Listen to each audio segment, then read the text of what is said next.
Kapra circle Kapra డివిజన్లో కోటి రూపాయల వ్యయంతో నిర్మించనున్న రోడ్డు పనులకు ఉప్పల్ ఎమ్మెల్యే బండారు లక్ష్మారెడ్డి శంకుస్థాపన చేశారు. ఈ సందర్భంగా ఎమ్మెల్యే బండారు లక్ష్మారెడ్డి మాట్లాడుతూ ఉప్పల్ నియోజకవర్గంలో ఇప్పటికే సుమారు 500 కోట్ల రూపాయల విలువైన పనులను పూర్తి చేసి పలు అభివృద్ధి కార్యక్రమాలను విజయవంతంగా అమలు చేశామని తెలిపారు. ఈ సందర్భంగా ఎమ్మెల్యే బండారు లక్ష్మారెడ్డి ఉప్పల్ మాజీ ఎమ్మెల్యే ఎన్వీఎస్ఎస్ ప్రభాకర్పై నిప్పులు చెరిగారు. ఉప్పల్ ఎలివేటెడ్ కారిడార్కు బండారు రాజిరెడ్డి పేరు పెట్టడాన్ని మాజీ ఎమ్మెల్యే ఎన్వీఎస్ఎస్ ప్రభాకర్ వ్యతిరేకించడం పట్ల తీవ్రంగా ఖండించారు. బండారు రాజిరెడ్డి మున్సిపల్ చైర్మన్గా, ఎమ్మెల్యేగా, టీటీడీ బోర్డు మెంబర్గా ప్రజల కోసం ఎన్నో అభివృద్ధి పనులు చేశారని పేర్కొన్నారు. ఆ సేవల గుర్తింపుగా ముఖ్యమంత్రి రేవంత్ రెడ్డి ఉప్పల్ ఎలివేటెడ్ కారిడార్కు ఆయన పేరు పెట్టడం పట్ల కృతజ్ఞతలు తెలిపారు.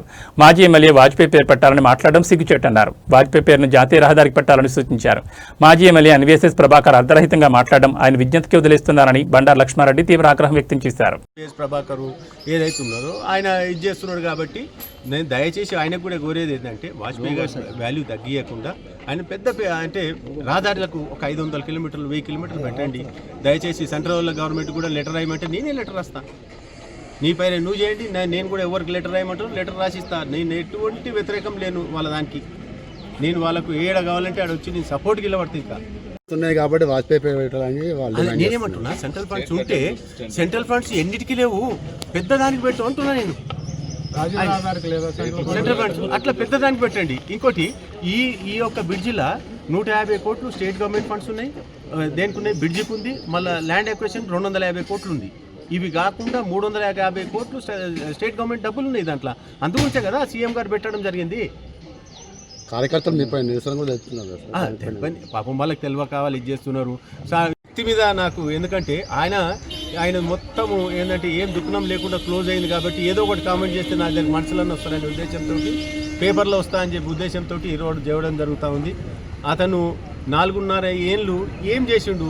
బీజేపీ గవర్నమెంట్ అప్పుడు కూడా ఉండే, ఇప్పుడు కూడా ఉంది. ఈ రోజు దాకా ఒక్క రూపాయి తెలియదు. కావాలంటే 1 రూపాయి తెచ్చినట్టే చూపిమని. కాన్స్టిట్యున్సీకి ఏ 1 రూపాయి ఒక సీసీ రోడ్ తెచ్చిండా? సెంట్రల్ గవర్నమెంట్ నుంచి ఏం తెచ్చిండు? బీజేపీలో ఒక్క పోస్ట్ అని ఇప్పించిండా? అదన చెప్పమని. మరి మేమన్నా ఉన్నప్పుడు కనీసం 25 పైన పోస్టులు ఇప్పించడం జరిగింది. డైరెక్టర్లని, వైస్ చైర్మన్ అని ఎన్నో ఉస్మానియా యూనివర్సిటీలో, జేఎన్టీలో ప్రతి జార కూడా ఇప్పించడం జరిగింది. మరి నువ్వెందుకో ఇప్పియవు తిరిగి? నీ కార్యకర్తలు నీకు అంత ఇంపార్టెంట్ కాదా? కార్యకర్తలకు ఎందుకు చేయొద్దండి? కార్యకర్తలు మన వర్కర్లా ఏమన్నా? వాళ్ళకు ఎలక్షన్స్ వస్తే డబ్బులు వస్తే వాళ్ళకి ఏమి అందాయి? ఏది అందది. మరి ఎట్లా? వాళ్ళందరూ కూడా ఈ రోజు కూడా బీజేపీలో ఏమనుకుంటారు, ఏమో ఇట్లాంటి ఎమ్మెల్యే ఉంటే మంచిదిరా, కష్టాలకు సుఖాలకు ప్రతి దానికి నిలబడతాడు, హాస్పిటల్ ఉంటే వస్తాడు, లేకపోతే పెళ్ళిళ్ళు ఉంటే పెళ్ళిళ్ళకు ఏ దానికి ఉంటే ఆ దానికి సపోర్ట్ చేస్తాడు అనే దానికి వాళ్ళందరికీ కూడా ఐడియా ఉంది. నాకు బీజేపీల మీద నాకు ఎటువంటి వ్యతిరేకం లేదు. వాజ్పేయి గారి మీద అసలే వ్యతిరేకం లేదు నాకు. ఎందుకంటే ఆయన అంటే మాకు చాలా ప్రేమ. ఆయన అట్లాంటి పేరు ఈ చిన్న చిన్న బ్రిడ్జిలకు కాదండి. దయచేసి ఆయనను చిన్నగా చేయకండి. ఆయనకు రాజీవ్ రహదారి ఎట్లుందో అట్లా వరంగల్ రహదారి ఎట్లాంటి పెద్ద పెద్దవి పెట్టండి. 500 కిలోమీటర్లు 1000 కిలోమీటర్లు మీదే గవర్నమెంట్, నీ దగ్గర ఎందుకు దమ్ము లేదా? దీని వదలు మాట్లాడదు. అది తీసుకురా వస్తే ఏం పుట్టే నీకు? గా పని చేయి దయచేసి. నువ్వు ఈ చిన్న చిన్న గల్లీలు రాజకీయాలు మానేసి, అందరు నెగేసుడు మానేసి, ఇప్పుడు ఇదే మున్సిపల్ స్టేట్మెంట్ ఇచ్చింది ఏంటంటే రాజిరెడ్డి గారి పేరొద్దు వాజ్పేయి గారు. అరే నేనేమన్నా వాజ్పేయి గారు గీ చిన్న బ్రిడ్జి ఎందుకని నేను అంటున్నాను. ఆయనకు పెద్ద రహదారులు పెట్టాలి, పెద్ద 500 కిలోమీటర్లు 1000 కిలోమీటర్లు అట్లాంటివి పెట్టాలి. ఇంకోటి నువ్వు రూలింగ్ పార్టీలో ఉన్నావు కదా, నువ్వేం చేస్తున్నావు? నువ్వు పేర్లు పెట్టిపోయా నీకు లేదా? నీకు అంత దమ్ము నువ్వు ఇంత గల్లీలో మాట్లాడే వదలు ఢిల్లీలో పోయి చూపి. నీకు అవి లేకనే కదా ఈడ మాట్లాడుతున్నావు. తీసుకురా నువ్వు దమ్ముంటే తీసుకురా. నీ ఎంపీల దగ్గరికి రమ్మంటే, నీ మంత్రుల దగ్గరికి రమ్మంటే నేను వస్తాపా, ఢిల్లీకి వస్తాను. నేను 7 గంటల ఆడికి వచ్చి మాట్లాడతాం పదని. ఇప్పుడు నేను బీఆర్ఎస్ పార్టీ ఎమ్మెల్యేను కదా, నువ్వు బీజేపీ, నువ్వు ఇది కదా పెద్ద లీడర్ కదా, పోదాంపా. ఈరోజు కాప్రా డివిజన్లో సుమారు 1 కోటి రూపాయలతోటి సీసీ రోడ్లు, డ్రైన్లు ఇవన్నీ ఇనాగ్రేట్ చేయడం జరిగింది.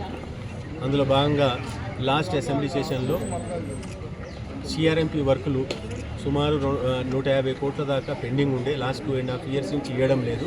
అవి రిక్వెస్ట్ చేస్తే శ్రీధర్ బాబు గారిని వీళ్ళందరినీ పోయి అడిగితే మీకు తొందరనే చేస్తామని చెప్పడం జరిగింది. నిన్న అవన్నీ కూడా అప్రూవల్ అయ్యింది. మేజర్గా అన్ని పెద్ద పెద్ద రోడ్లు అవన్నీ కూడా అయినాయి. అంతకుముందు మీకు తెలుసు 4 చెరువులు రావడం జరిగింది. దానికంటే బిఫోర్ జిహెచ్ఎంసీలో కూడా సుమారు 150 నుంచి 200 కోట్ల వర్కులు రావడం జరిగింది. అంటే మన కాన్స్టిట్యున్సీకి, ఉప్పల్ కాన్స్టిట్యున్సీకి 500 కోట్ల రూపాయల వర్కులు తేవడం జరిగింది. ఇవన్నీ కూడా అంటే గవర్నమెంట్ సీఎం గారు సపోర్ట్ లేకుండా ఏది రాలేదు. వాళ్ళందరూ కూడా నాకు సపోర్ట్ చేయడం జరిగింది. ఎందుకంటే మా అన్నగారు కాంగ్రెస్ పార్టీలో, మా అన్నగారు 50 ఏళ్ళ సంది ఉండే. నేను ఒక్కనే 18లో మారి ఇక్కడ బీఆర్ఎస్ పార్టీకి వచ్చి కేసీఆర్ సార్ నాకు టికెట్ ఇవ్వడం జరిగింది. అక్కడి నుంచి గెలవడం జరిగింది. గెలిచినాక కూడా నేను మా అన్న మేము అందరం 50 ఏళ్ళ సంది ఆ పార్టీలో నన్ను పెట్టిండ్రు. లేకపోతే ఎందుకు పెడతారు చెప్పు వాళ్ళు? నేను ఒక్కనే 23లో నీ ఇక్కడ ఎమ్మెల్యే అయినా కాబట్టి నేను ఒప్పుకున్నాను. నేను అయినా వాళ్ళు జ్ఞాపకం పెట్టుకుని అంటే కాంగ్రెస్ పార్టీ వాళ్ళు అంత లాంగ్ రన్ వాళ్ళు చూస్తారు, విజన్ చూసుకుంటారు. వాళ్ళు ఎవరు వాళ్ళు చూసుకుంటారు కదా. నా ముఖం చూసి ఏం పెట్టలేదు మా ఆయన, మా అన్న ముఖం చూసే పెట్టిండు, మా అన్న సర్వీస్ చూసి పెట్టిండు, నా ముఖం కాదు చూసి పెట్టింది. ఈ విమర్శలు ప్రతి విమర్శల నేపథ్యంలో ఒకవేళ మీద చర్చలకు సిద్ధం